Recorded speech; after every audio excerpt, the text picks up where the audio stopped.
All right, Betties. I wanted to start. We're going to do a series this month on Geeky Magic around weight loss, because this is one of the more popular times, if you will, that people are looking to make changes in their habits, make changes in their mindset, make changes in their life in general. And I often find myself with lots of emails, lots of DMs around weight loss. And I wanted to walk you through a process that is going to help you not only define the goal, but follow it through, because there's nothing more annoying than putting in all the effort in terms of trying to lose the weight, and you can do it for a couple weeks, let's say, and then you fall off. And of course, what happens? You blame yourself. You think there's something wrong with you. And I think as women, we are very much we have a tendency to blame ourselves. And so I wanted to walk you through I think one of the most, we're going to get into all the specifics, because I know everyone's like, tell me exactly what you do, tell me exactly how you work out, tell me what this is, tell me that. And I will do all of those things. But we are going to start with the biggest piece of advice that I could give you. And this is going to extend beyond weight loss, but specifically if you have made a weight loss goal for yourself. Weight loss is a mental game more than anything else, more than the type of diet, more than the type of exercises. All those are important. You know, your sleep is important. Prioritizing recovery is important. So I'm not like, throwing shade on those. We're going to talk about that, but it's also not rocket science, right? Like we all know that choosing, let's say, chicken or green peppers or eggplant or whatever is better than chips, right? Is better than the cheesecake, is better than the candy or the whatever. So while we are going to unpack weight loss strategies this month, I wanted to start off with the most important strategy. And this is for you to understand how your brain works, particularly in the face of failure. Okay. Because I know that nobody likes to hear the F word, this early on in their diet, but guaranteed you will fail at whatever diet or whatever program you have set out to do. And it is how you respond in the face of that setback that is actually going to make the difference for you. Okay. And this is the idea. We're going to talk about perseverance today, because most of us run into problems with the consistent application of the intervention over time, right? Like I said, weight loss is not like rocket science, but it is the consistency and application of the consistency over time that reaps the rewards. So often in the new year, I'm already getting DMs on the gram, is we think we're going to get onto a new food plan. Maybe we're going to try keto. Maybe we're going to, do some sort of caloric restriction. Maybe we're going to cut out soda, and we're going to, try to reduce processed foods, like whatever it is. And most of us can actually follow these prescriptions pretty well. Like I mentioned, 1, 2, 3 weeks, like we can follow them until we don't, essentially. And what I mean by that is that anybody can stick to any plan, no matter how restrictive, no matter how painful, no matter how inconvenient, for a certain amount of time. But what happens when we fall off that plan is what I'm actually exquisitely interested in. This is a critical piece for you to understand what's happening in your brain neurally when you fail. And if you can get this, and I'm going to talk about some strategies to help you overcome what I'm about to outline for you neurologically, you are going to be one of the few who can actually set out a goal and achieve it, whether it's weight loss, whether it's revenue, whether it's growing your practice, whatever it is. So let's give an example with weight loss. Okay. Let's say you're trying to stick to a caloric deficit, and you have put, a 1,600 calorie, I'm just pulling a number here, so that might not be the number for you, but let's say 1,600 calories is the intake that you're going to have, and you've accounted for your activity and your total daily energetic expenditure, et cetera. So 1,600 is the number you've chosen, and you do really well on 1,600 calories for a couple weeks. And then you don't. right? There's a day, maybe it's a travel day, maybe you're stuck at work late, maybe you have a brunch with a friend, or, maybe it's none of those things. Maybe just overeat one day, right? Like maybe you're in week 4 of your cycle, you don't know the Estima diet protocol, and you just overeat.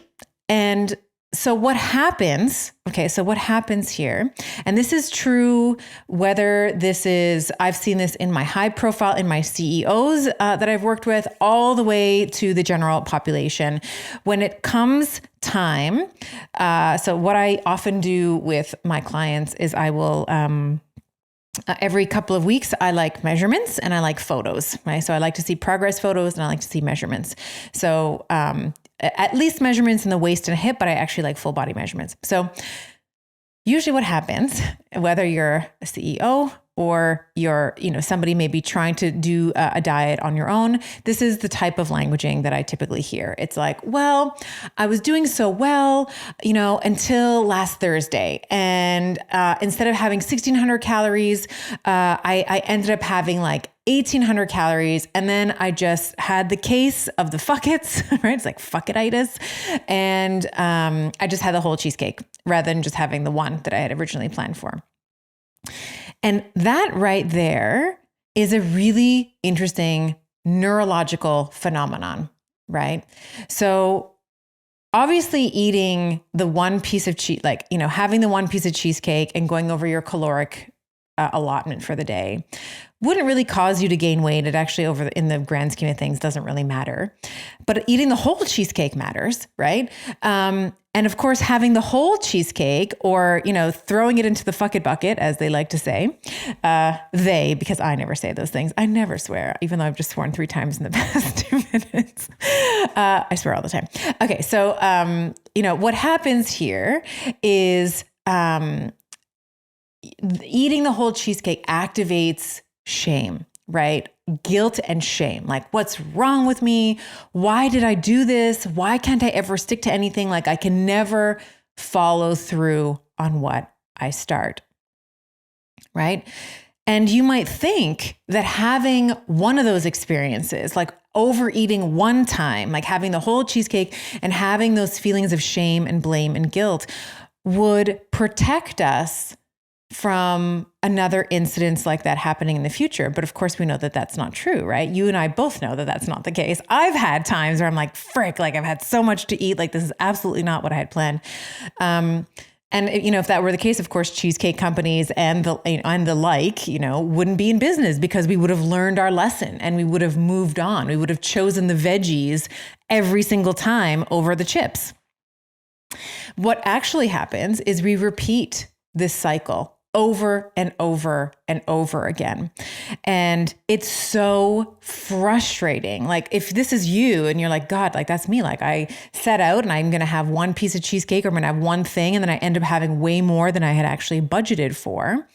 This is a shame and guilt and blame spiral. I overeat, I get mad at myself, and then I go and do it again and again and again. And neurologically, we can explain this because guilt and shame, listen very carefully, my Betties, guilt and shame activate an area of the brain that is associated with pleasure. I didn't misspeak. Guilt and shame activate an area of the brain that's associated with pleasure. It actually activates an area called the nucleus accumbens. And this is an area of the brain where we process pleasure, where we process incentive, motivation, positive reinforcement. It's the same area. There's many areas in the brain are involved with addiction, but this particular nucleus is also involved with addiction. So if you have been trying your best to stay under 1,600 calories and you go over it, let's say you have 1,750 or 1,800 or whatever, 1,900, you've all of a sudden broken this imaginary line or this limit or this boundary that you have set up for yourself. And your reward and your pleasure centers are going to be lit up like a fucking Christmas tree, okay? And you're going to go back for whatever it was that you were trying to avoid. That's the chucking it in the F it bucket, right? That case of F-it-itis. And this is what we see this with other forms of addiction, right? We see this where a gambler continues to gamble despite losing, right? And they might tell themselves, I just need one more hand, like the next one will turn it all around. A shopaholic, same thing, right? He or she will continue to shop, to make purchases, to shop more as they feel more guilty, right? Or as their credit card debt continues to become more and more overwhelming and more out of reach to be able to kind of pull it in, pull the reins in and have control over it.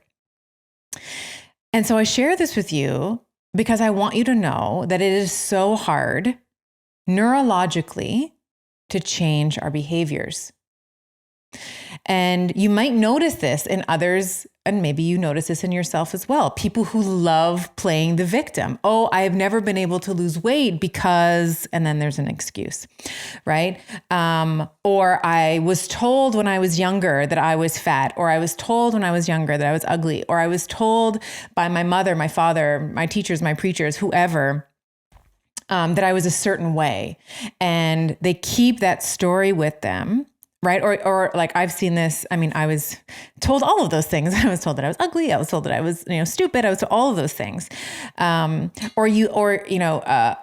woman or a friend, if you see her continually choosing the same type of mate, right? It's the same type of abusive, emotionally unavailable guy, right?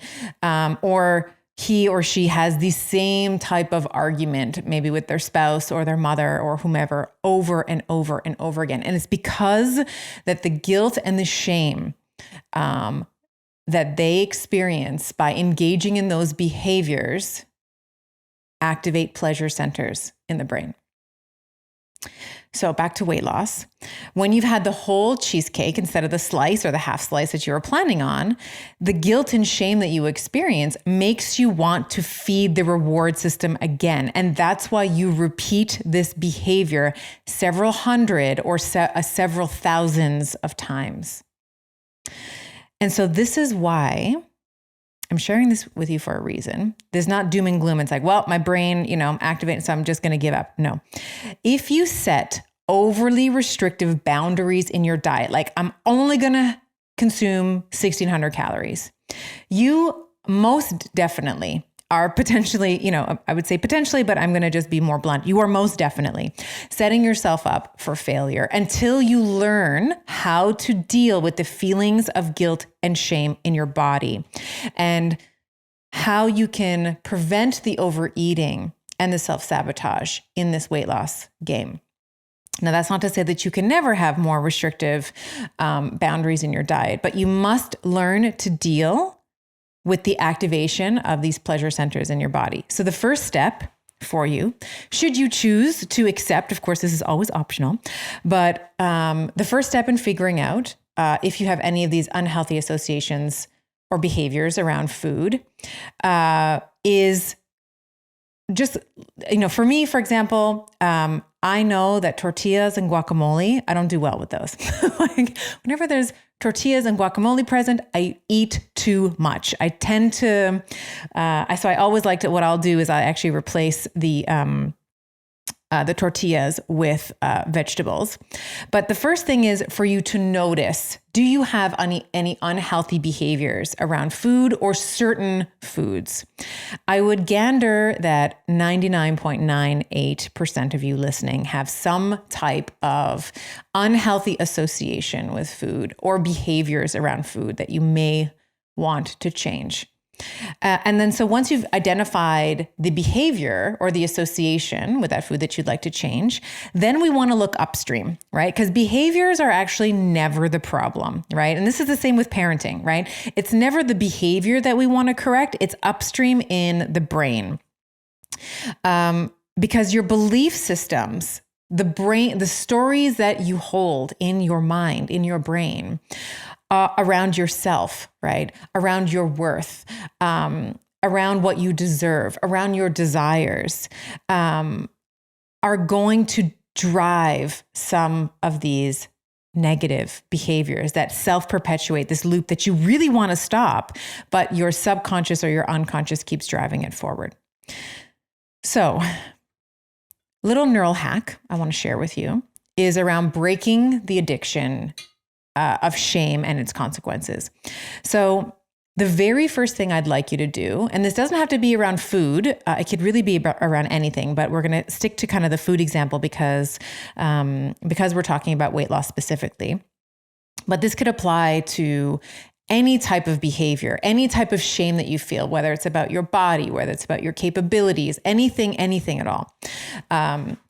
So this neural hack that I want to share with you is to start noticing where in your body, what it feels like when you feel shame. So what the sensation feels like, labeling it, and where you feel, like where does it live in your body? And this is a really powerful little neural hack because the act of body scanning, right? Identifying where it lives in your body, how it feels in your body, and then labeling it and describing how it feels and where it lives, moves the activity in the brain from the nucleus accumbens to the prefrontal cortex. It moves the brain activity away from the pleasure centers that are going to drive some of these negative behaviors and consequences that you don't want, into the prefrontal cortex.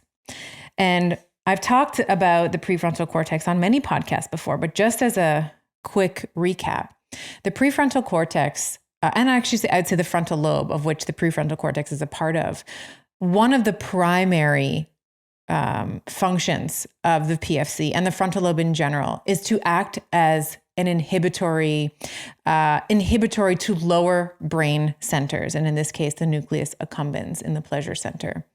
So as you strengthen the frontal lobe, as you strengthen the activity and activation capacity of the prefrontal cortex, you will naturally increase the inhibition of the activity of some of these lower brain centers, and thereby will be able to control your behavior. Of course, the other thing that this does, this labeling, right, this identifying where and how and what it feels like, is it brings consciousness and awareness to some of your habits and your attitudes around eating. Right? So many of us eat on the go, right? We eat in cars, we eat we pass by some chips, we put our handful of, that's me with the tortilla chips. Like I see tortilla chips out and I take like 4 or 5 of them and I don't even think about them. And then the next time I walk by, I take 4 more, so unconsciously, or there's, some snack in the office lunchroom or whatever. So being awake and aware to how you feel when you eat certain foods is an important modulator for future behavior. Over the Christmas holiday, my sons, one of my sons in particular, really loves Nutella. So Nutella is basically banned in my house because it's all it is like, it's garbage. But he's had it at his cousin's house and he requested it. So he had a croissant and Nutella, and then I put in bananas so I didn't feel like totally the worst mom ever. Anyway, he had such a bad tummy ache. So, we'll call it GI distress. We had a situation in the bathroom, okay, after he had all the Nutella and the croissants and the bananas that he wanted. But he was actually able to identify the association between having that much palm oil and sugar and all the other crap that's in Nutella, with his bodily sensations. Okay. So if you do happen to, for me, it's like the tortilla that I've been talking about. My son is the Nutella. If you've identified, like maybe it's a comfort food from your culture, that's another thing for me. Like you give me Portuguese codfish balls and like, I'm basically going to marry you because I love them. I have no control. Same with tahini. You give me anything Lebanese and, basically you can have my hand in marriage if you want. But these comfort foods often will bring us back to when we were children, right? When it was like, we weren't thinking about diets or like things were just, maybe potentially easier there. So those are that's like my little neural hack for you. The other thing I'd invite you to explore, if you feel so inclined to, is to loosen the boundaries a little bit on what you deem is acceptable. So let's go back to that 1600 calorie thing that I was talking about. So instead of trying to just hit right at 1600 or get 1593 or whatever it is, right? Perhaps a better approach here is to look at it like 1600, give or take, 100 or 200. So that way, if you have 1600 calories and then one particular day you have, call it 1750, you're still winning, right? It's still fine. And I think that this approach is going to start to lay a healthy foundation of restoring a normal relationship with food. Right? So if you have that 1750 on the day that it's a kind of, you've set this about 1600 caloric goal, this is still a success, right? It's still a success, and it won't necessitate beating yourself up around failing. It's not going to activate those pleasure centers, and you're not going to go and have the entire pantry. And this is precisely what we want. So, we've all heard about, and, maybe you're thinking about habit formations now, in terms of like weight loss or getting to the gym more often or doing more meditation or whatever it is. We've all heard that it takes about 21 days, about 3 weeks or so to form to solidify a habit.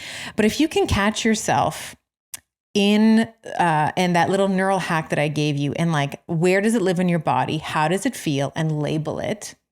If you can do that 3 or 4 times, maybe you don't have a solidified habit, but you have like a little squeak of a habit. You have a little baby habit that has the potential to solidify if you continue doing it. And all you have to do to solidify that is to keep going. All you have to do is to continue to name it, right? You feel shame. Where do you feel it? And then, of course, that's going to have the offshoot benefit of correcting the behavior before it spirals out of control. So you can remain consistent in your pursuit of that goal, whether it's weight loss or otherwise. So that is your homework. Should you choose to accept it, my Betty, is label the feeling that you're having. Where does it live in your body? And create some looser boundaries in terms of what you deem as successful. It's not 1600 or bust or 1300 or bust or whatever the number is. It's like about around there, give or take 200. Okay. All right. So that is my piece of wisdom for you, something that I talk about with my clients quite a bit. I hope that you found it useful. And until next time, till next Geeky Magic, I hope you have a great week.